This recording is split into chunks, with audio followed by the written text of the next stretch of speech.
నీ వల్ల మా కీర్తికి గతం గుర్తొచ్చే అవకాశం వచ్చింది. ఆ భగవంతుడు ఇలా నడిపించాడు. అంతా మన మంచికే. ఇదంతా మన మంచికే కావచ్చు తాతయ్య, కానీ ఇలా జరిగి మాత్రం ఉండకూడదు. ఈ స్థలం విషయంలో ఆ దాసు చేసింది చాలా తప్పు. దాన్ని మాత్రం అంత తేలిగ్గా వదిలేయకూడదు. అవును సార్, నేను గోపి పెద్ద పోస్టులో ఉన్నాం కదా. దీని వెనకాల ఎవరున్నారో, ఎవరది చేయించారో మేం బయటకు తీసుకొస్తాం. అసలైన దోషికి శిక్ష పడేలా మేం చూస్తాం.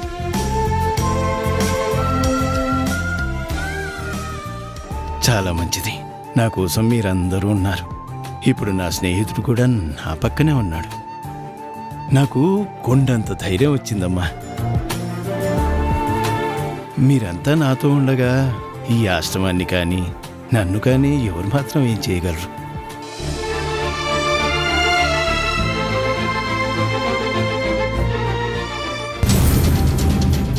ఈ నాటకమంతా నేనే ఆడించాను సూర్యం. ఇప్పుడు కీర్తి ఎవరన్నది ప్రపంచానికి తెలిసింది. ఇక నువ్వు కీర్తికున్న ఆస్తిపాస్తుల్ని రాణి పేరున మార్చేస్తావు. అప్పుడు రాణి నా చేతుల్లో చచ్చిపోతుంది. తరువాత నీ పని కూడా ముగిసిపోతుంది. ఎవ్వరూ ఎదిరించలేరని నువ్వు అనుకుంటున్నావు. మృత్యువుని నీ ఎదురుగానే పెట్టుకున్నావని తెలుసుకోలేకపోతున్నావు.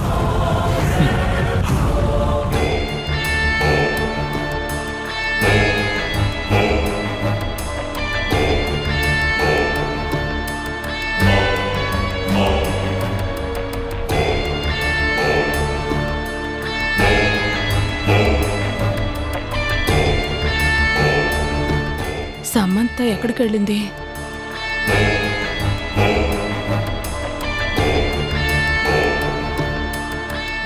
బయటుందా?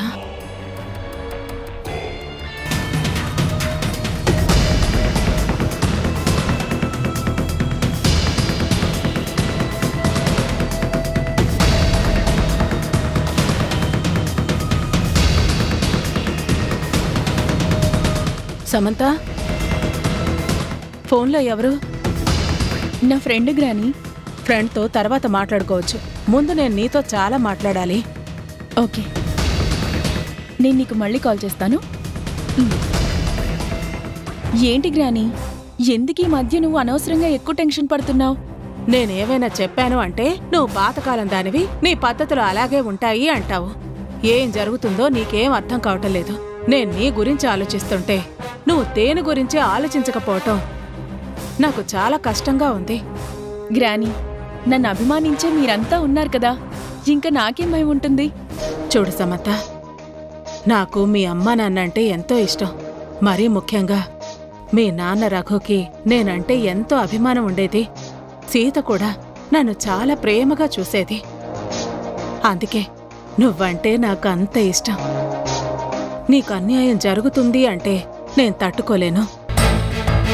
గ్రాని, ఇప్పుడేమైంది? అయినా ఎందుకంత బాధపడుతున్నావు? బాధపడకుండా ఎలా ఉండమంటావు? జరగబోయేదేంటో నాకు పూర్తిగా అర్థమైపోయింది. నువ్వే తెలుసుకోలేకపోతున్నావు అంటున్నాను. గ్రాని, ప్లీజ్ కాస్త అర్థమయ్యేలా చెప్పవా? సూర్యం విషయంలో, వర్ష విషయంలో మొన్న నేను నీతో మాట్లాడితే ఏమన్నావు? ఏమీ జరగదు, అంతా నేను అనుకున్నట్టే జరుగుతుంది అన్నావు కదా. అవును, ఇప్పుడేమైంది?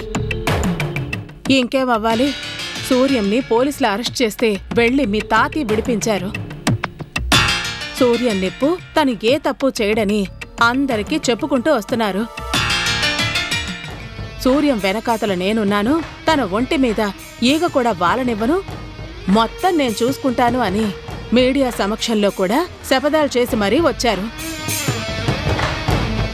అసలు తాతికేమైంది? శత్రువులా చూసే వాళ్ల దగ్గరికి ఎందుకు వెళ్తున్నారు?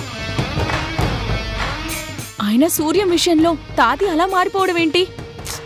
చెప్పాను కదా, ఇదంతా వర్ష ఆడుతున్న నాటకము అని. నిజమా గ్రాని? ఇంకా నీకు అబద్ధంలా కనిపిస్తోందా? నా మాట నమ్మాలి అనిపించడం లేదా? చూడు సమంత, జరగబోయే అనర్థాన్ని నేను ఊహించగలను. ఏం జరుగుతుందో నేను ముందే తెలుసుకోగలను. అది నీకు చెప్తుంటే నీకేమీ అర్థం కావటం లేదు. కానీ ఇప్పటికైనా నువ్వు తెలుసుకోలేకపోతే తర్వాత నష్టపోయేది నువ్వే, కష్టాలు పాలయ్యేది నువ్వే. ఏం చేయాలో చెప్పండి గ్రాని. ఏం జరుగుతుందో కూడా చెప్పు.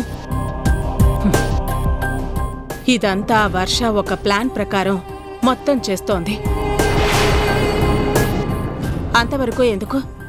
వర్ష ప్రవర్తన చూస్తుంటే నాకు ఇంకో అనుమానం కూడా వచ్చింది. ఏంటి గ్రాని అది? ఏముంది, వదిన ఎలాగో వర్షాన్ని నెత్తిమీద పెట్టుకుని చూసుకుంటోంది. అన్నయ్య కూడా వర్షాన్ని గుండెల్లో పెట్టుకుని అభిమానిస్తున్నారు. మీ చెల్లి పేరు కూడా దానికి బాగా కలిసొచ్చింది. ఏదో ఒకరోజు మంచి ముహూర్తం చూసుకుని నేనే మీ వర్షాని అని, ఎన్ని రోజులు ఆ నిజాన్ని మీ దగ్గర దాచిపెట్టాను అని, మీ కళ్ళ ముందు ఏమీ తెలియనట్టు ఉంటున్నాను. నా పేరు అదే, సమంతకు చెల్లిని కూడా నేనే, ఈ ఇంటి వారసురాల్ని నేనే అని చెప్పిందే అనుకో. మీ తాతి నానమ్మ గుడ్డిగా నమ్మేస్తారు. దాన్ని తీసుకొచ్చి ఈ ఇంటికి మహారాణిని చేస్తారు. ఈ ఇంట్లో దాని వైభోగం పెరుగుతుంది, నీ పతనం మొదలవుతుంది. అలా ఎప్పటికీ జరగదు.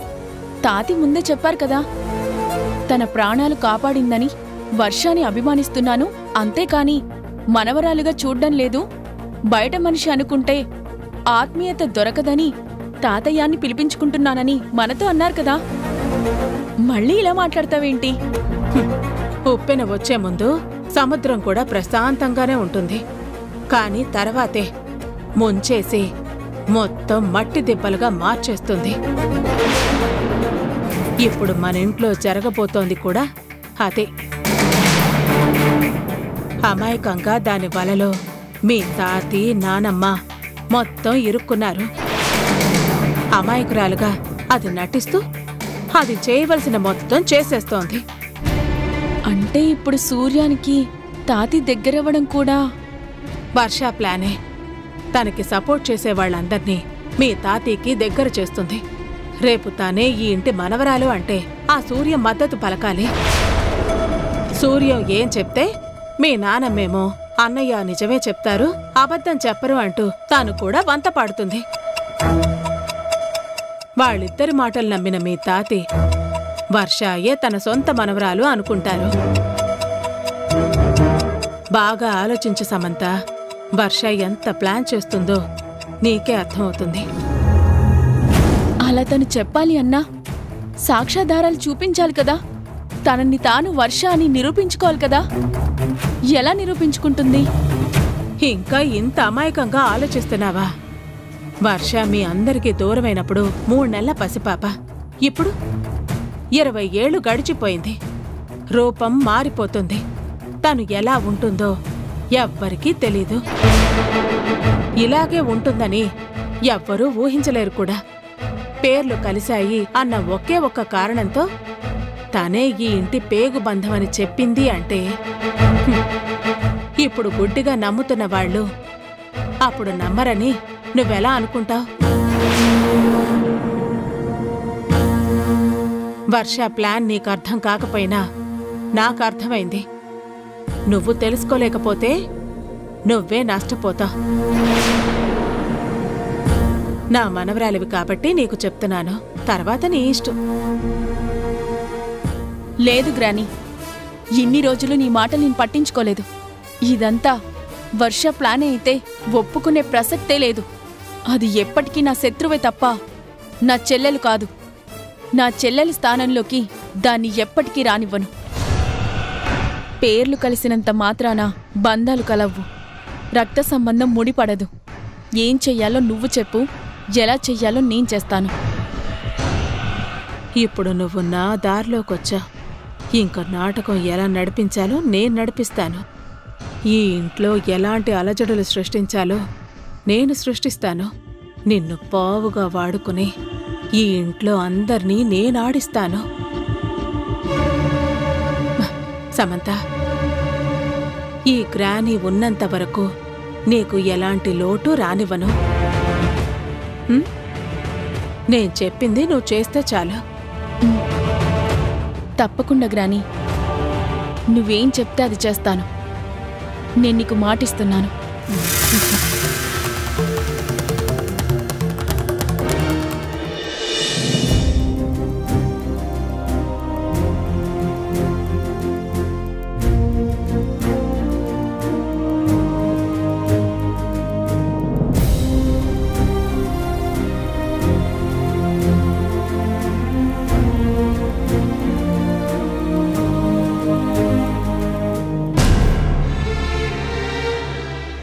ఎందుకు నాన్న ఇది? నేను ఎప్పటికీ నడవలేను అని డాక్టర్ ఎప్పుడో చెప్పేశాడు కదా. ఇంకా ఎందుకు ఇలా ప్రయత్నిస్తున్నారు? నన్నెందుకు నడిపించాలని చూస్తున్నారు? మావయ్య, ఇంగ్లీష్ మందులతో నయం కాని ప్రాబ్లమ్స్ ఆయుర్వేదంతో నయం అవుతాయని చెప్పారు కదా. మన ప్రయత్నం మనం చేయకుండా ఏదీ జరగదు అని ఎందుకు అనుకోవాలి? అవును నాన్న, సంకల్ప బలంతో నేనిది సాధించగలను అని మనసులో గట్టిగా అనుకుంటే ఖచ్చితంగా సాధించి తీరుతాం. అలాగే మీరు నడవాలని బలంగా కోరుకోండి.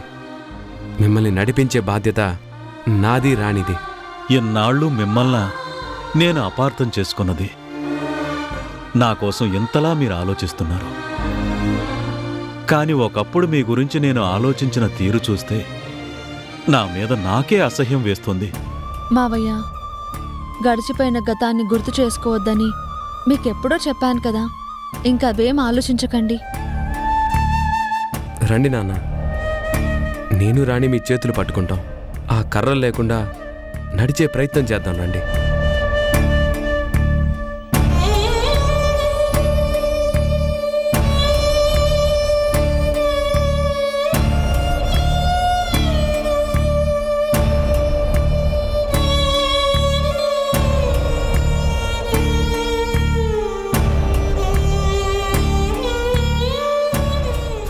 మెల్లగా.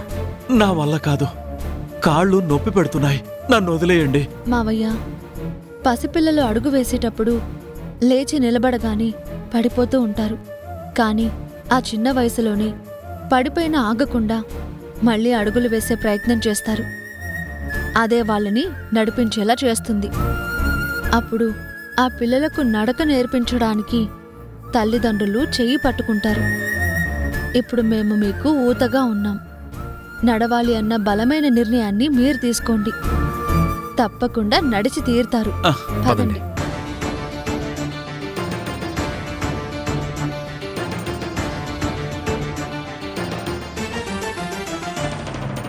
పట్టుదలతో చేస్తే సమరం తప్పకుండా నీదే.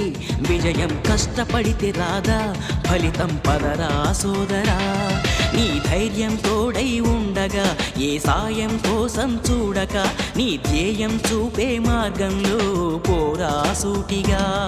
ఏ నాడు వెనకడుగేయక, ఏ అడుగు తడబడనీయక, నీ గమ్యం చేరేదాకా దూసుకుపోరా సోదరా. పట్టుదలతో చేస్తే సమరం తప్పకుండా నీదే. విజయం కష్టపడితే రాదా, ఫలితం పదరా సోదరా.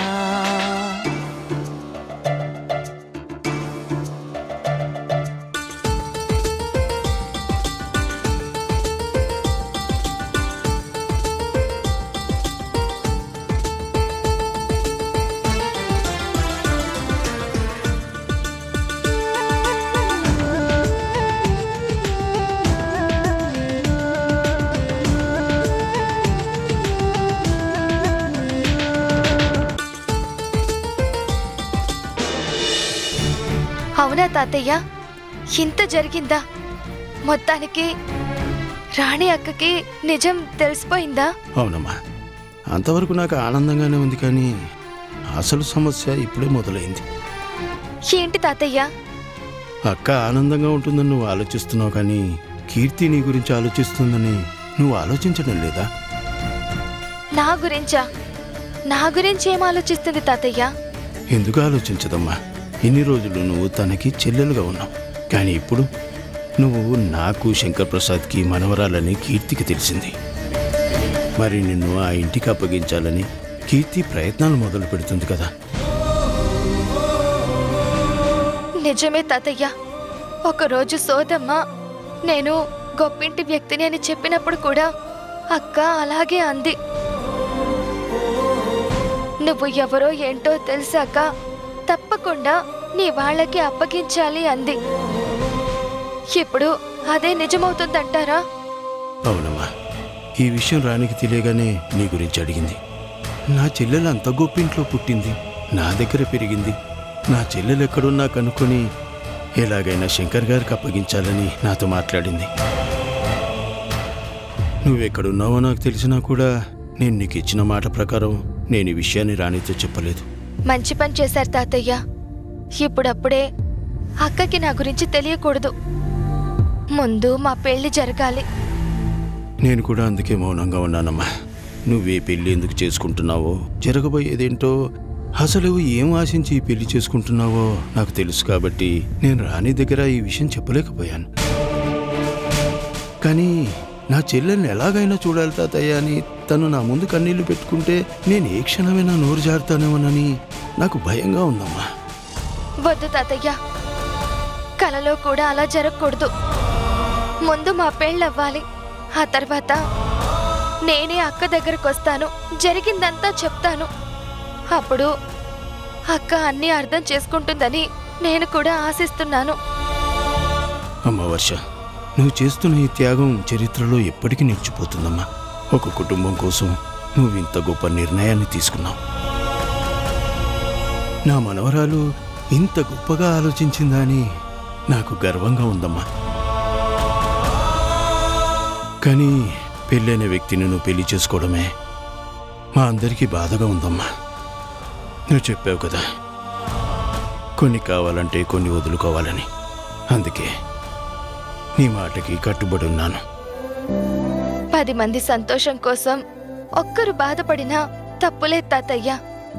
కళ్యాణ్ గారికి పెళ్ళయ్యిందన్న ఒకే ఒక్క కారణం తప్ప ఆయన చాలా మంచివారు. ప్రియా నా మీద ఎంత అభిమానం పెంచుకుంది. అలాంటి కుటుంబంలో నేనుంటున్నందుకు ఒక విధంగా నేను ఆనందంగానే ఉంటాను. మరీ ముఖ్యంగా వంశీని అక్క జీవితంలోకి తీసుకొచ్చాను అన్న తృప్తి నాకు ఎప్పటికీ మిగిలిపోతుంది. అన్నీ తొందరగా జరగాలమ్మా. నిన్ను శంకర్ ముందు నిలబెట్టాలి. ఇన్నాళ్ళు నువ్వు ఎదురు చూస్తున్న వర్ష ఎవరో కాదు, మన మనవరాలు వర్ష అని నిన్ను శంకర్కి చూపించాలి. వాడు నీ గురించి ఎంతగా ఎదురు చూస్తున్నాడో నాకు తెలుసు. నిన్ను చూపించాకే నా స్నేహితుడి కళ్ళల్లో నిజమైన ఆనందం కనబడుతుంది. మీరనుకున్నదంతా తొందరలోనే జరుగుతుంది తాతయ్య. అందరం సంతోషించే రోజు ఇంకా ఎంతో దూరంలో లేదు. అంతవరకు ఈ రహస్యం రహస్యంగానే ఉండాలి.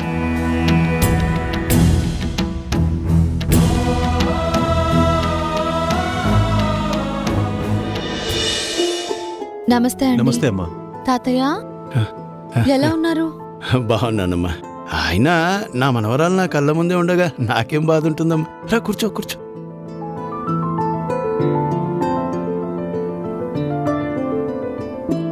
మీ ఆశ ఇంకా పూర్తిగా తీరలేదు కదా. నేను మీ కంటి ముందే ఉన్నాను, కానీ వర్ష ఎక్కడుందో తెలియదు. నన్ను పెంచిన మనవరాలిగా మీకు నా మీద ఎంత మమకారం ఉన్నా మీ సొంత మనవరాలు మీకు దూరంగా ఉంది అంటే ఆ బాధ ఎంత ఉంటుందో నేను అర్థం చేసుకోగలను. వర్ష ఎక్కడుందో నాకు తెలుసమ్మా, కానీ నేనే చెప్పలేని పరిస్థితిలో ఉన్నాను.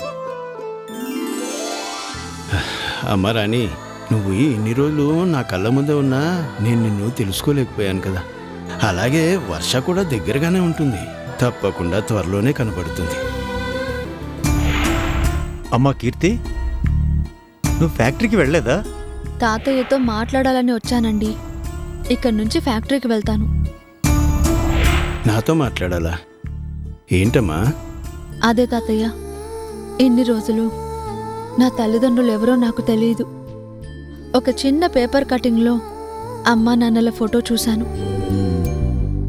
అది చూసినప్పుడు నాలో ఏదో తెలియని భావన మొదలైంది. నాకు దగ్గర వాళ్ళు, నాకు తెలిసిన వాళ్ళు నాకు ఆత్మీయులు అవుతారేమోనని నాకు అనిపించింది తాతయ్య. కానీ వాళ్ళు నా తల్లిదండ్రులు అన్న ఊహ కూడా నాకు లేకపోవడంతో ఆ పేపర్ కటింగ్ని నేను ఒక గుర్తుగా దాచుకున్నాను. కానీ ఇప్పుడు నా వాళ్ళు ఎవరో నాకు తెలిసింది కాబట్టి నాన్న ఫోటో నాకు ఇస్తారేమోనని మిమ్మల్ని అడగడానికొచ్చాను. ఏంటమ్మా అలా అడుగుతావు? నీ తండ్రి ఫోటో నీ దగ్గర ఉండాలని నీకు అనిపించదా? తప్పకుండా ఆ ఫోటో నీకు పంపిస్తాను.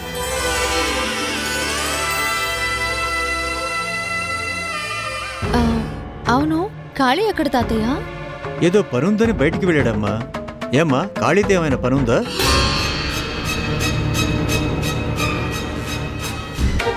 ప్రియా, మీ అమ్మ ఎక్కడా? ఇప్పుడే హాస్పిటల్కి వెళ్ళిందంటీ.